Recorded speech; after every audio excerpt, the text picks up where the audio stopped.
Баршаңызға сәлем. Суреттегі көйлекті тігетін боламыз. Міндетті түрде бағаларыңызды беріп кетіңіздер.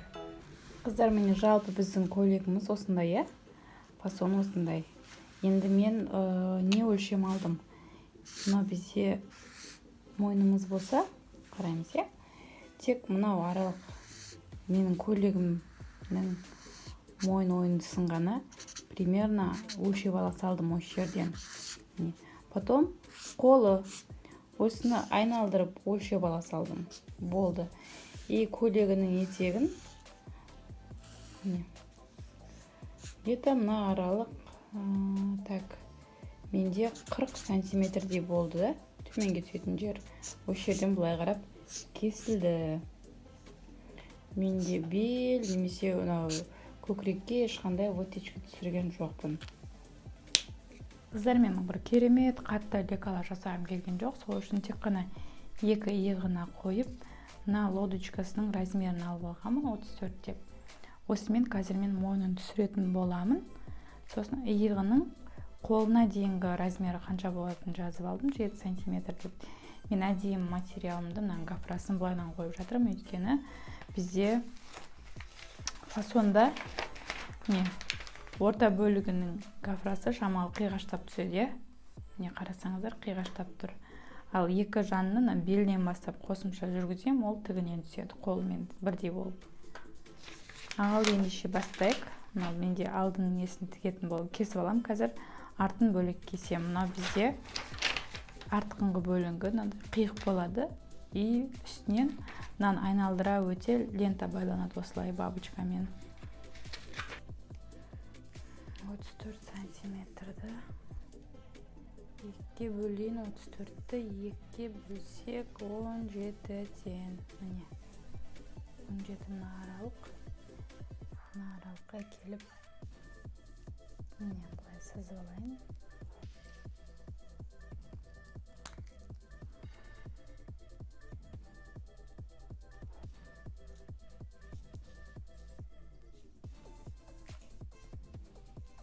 Осы аралық, және осыдан мен 7 сантиметр түсіретін боламын.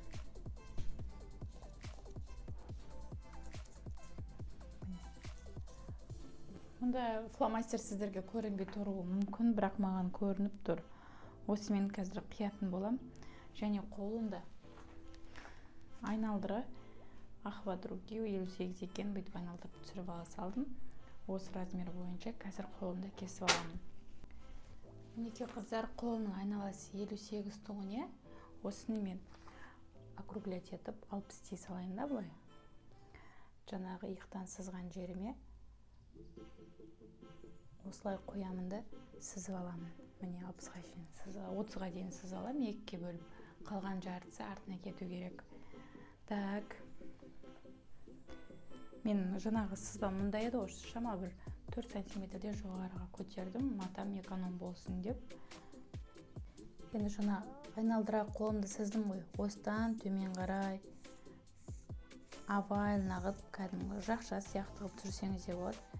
Мына бір жеріме дейін алып келем. Көрініп тұр ма сіздерге? Осы бір жерге шейін алып келем. Енді дәл осыны қиып алуым керек.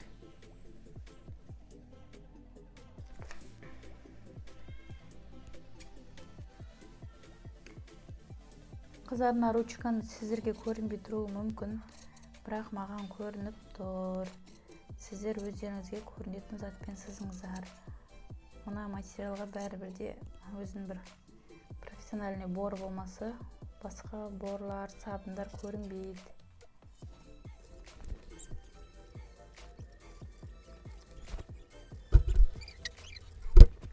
Енді етек жағына түсетін боламыз.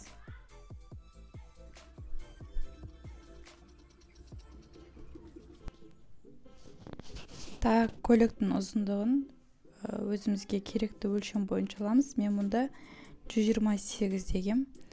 Енді мен иық тұсынан етекке шейін өлшеймін. 128-ден қиятын боламын. Мен до конца қимай тұрмын. Міне. Дәл осы бойынша қазір иықтан 128-ге шейін алып барып қиып алайын.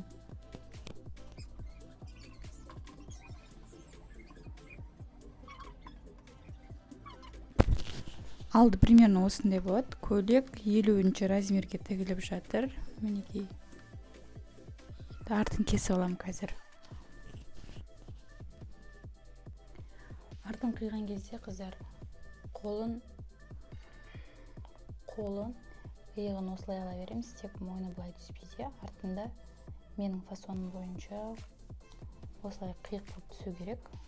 Арқасы ашылып, үстінен алдымен айналдырып келген бант тұрады. Ал кеттік. Ендеше сызып алайық, сосын қиямыз.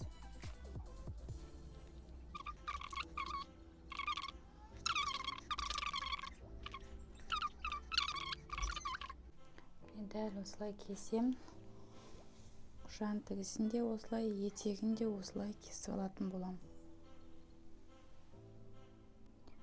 Арқасында алдында кесіп алғаннан кейін енді қолына кірсеміз, бізде қолы ровно болмайды, шамалы пышный болады, иық жағы фонарик болады, Кеттік, телефонды штативке қыстырып алайын, сосын қолын кесетін боламыз.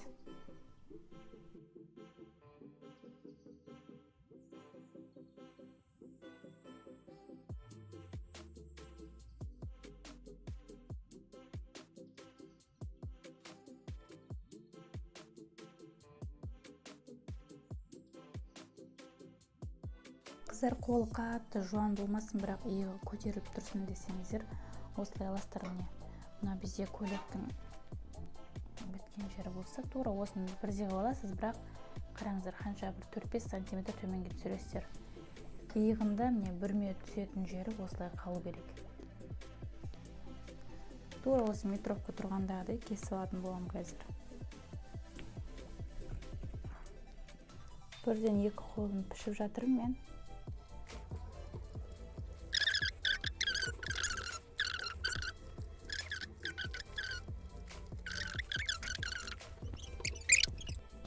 Екі жеңіміз де дайын болды.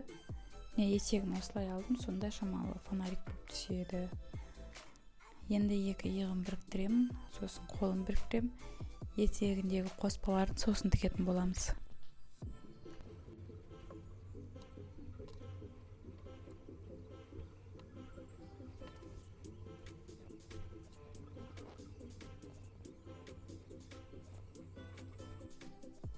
Бұл жерде енді біз тіккен кезде мына бүрмелерін жай жермей бүріп тігуіміз керек.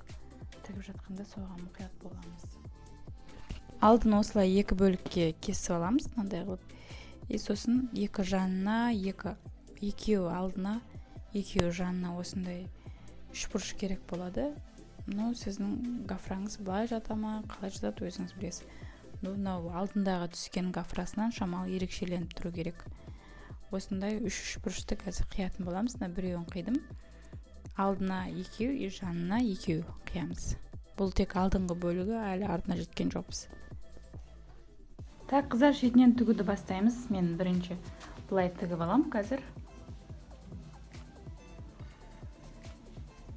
Қыздар, мынандай гофрированный маталарды тіккен кезде ни в коем случае мынаны тартып тікпеңіз. Өзіне бош жіберіп тігесіздер ғой, деп өз еркімен кету керек та ол. Даже мынауыңызды шамалы босатып алсаңыздар болады, сол кезде қатты қыспайды, тартпайды ол. Бош жібереді. Мен шамалы жаңа босаттым. Міне бош жіберіп тігесіздер. Гофрасы өзіне бір-біріне сәйкес келіп әдемі болу керек. Болмаса былай тартатын болсаңыз, мынауыңыз былай ерекірек болады. Міне мен бош жіберіп тіктім ғой, Енді мында қараңыздар. Міне гофралары өзінің несімен түсе береді. Если тарт тігетін болсаңыз, гофрасын бәрі жайылып кетеді, көйлегіңіз бұзылады. Жалпы көйлектің задумкасы осындай ғой, міне. Былай бүйтіп жүрген кезде шамалы бүйтіп төгіліп тұру керек. Мінекей қыздар, көбі кетіп азы қалды. Бүткіл біріктірген бөліктерінің бәрін оверлокқа салып алдым.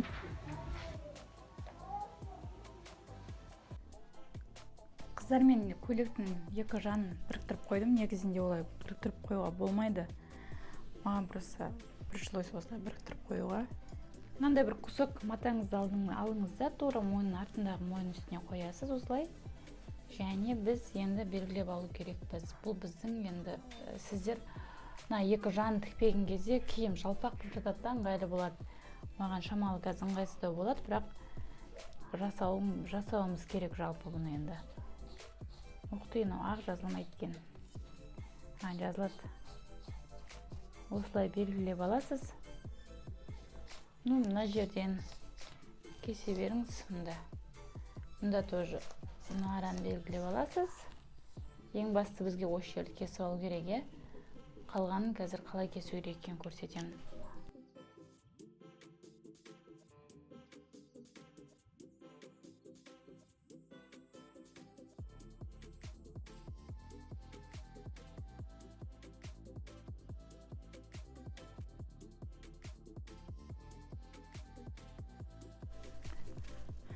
Мінекей қыздар, осыны былай айналдырып қазір тігіп шығамыз. Бірінші сөйтіп мынаны былай айверлоктап алыңыздар, немесе айверлоктарыңыз жоқ болса, айверлоктамасаңыздар да болады. Теріс жағынан қарағанда осындай болу керек. Әр жерін қолдарыңызбен іліп шығыңыздар, сонда ішіне қарап шығып кетпейді. Қыздар, енді банты қалды. Бізде бантының ені менде 8 см, ұзындығы 1,30 болды. Сіздер өздеріңіз білесіздер, одан да ұзын қыласыздар ма, бантыңызды қалыңдау қыласыздар ма. Енемен осылай іш жағынан қыстырып алам бірінші.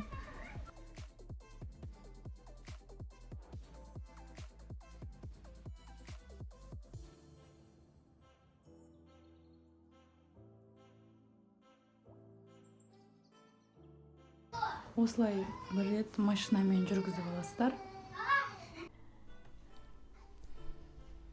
Қыздар, мінекей алдын осылай тігіп алғаннан кейін машинаңызбен енді лентасын тігетін боламыз. Дәл өстіп теріс қаратып тіге бересіз. Міне, осы араға дейін. Сосын бірден ашық жерін оң қаратып аласыз. Тікпей тұрып, бас жағына, оң жағына түйреуіш қадап кетсеңіздер болады. Оң қаратқан кезде оңай болады. Мен постоянно сөйтемін. Может, әркімге әртүрлі тәсіл бар шығар. Маған түйреуіш қадап қойған ыңғайлы. Үлкендеу түйреуіш керек просто.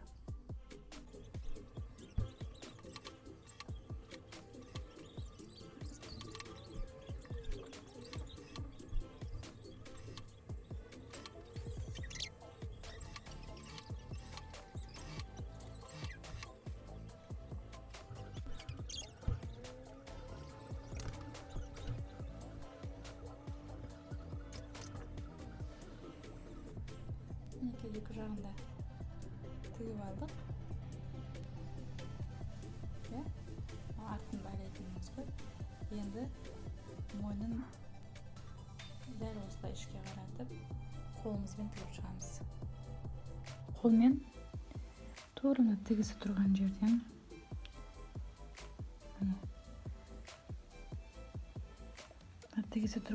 тігіп шығасыз ғой, іш жағын. Енді қолымызға манжет тігеміз. Сіздер ішке қаратып тігіп, резинка қоясыңыздар да болады, немесе бөлек манжет тігсеңіздер де болады. Мен қазір бөлек манжет тігем.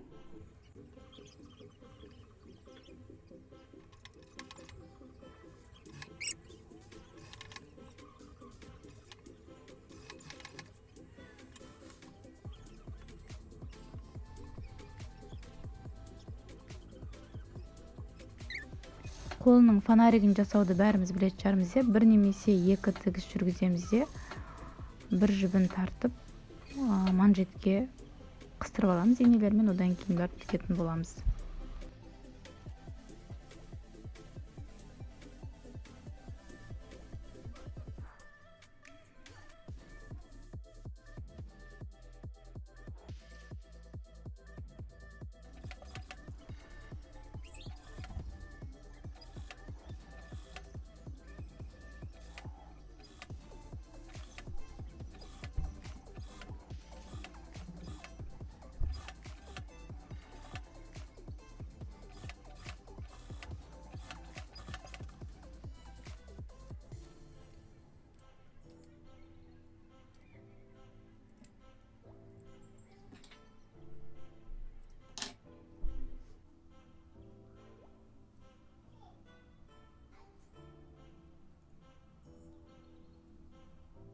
Болды қыздар, етегін қайырып тігіп жатырмын. Сонымен көйлегіміз дайын.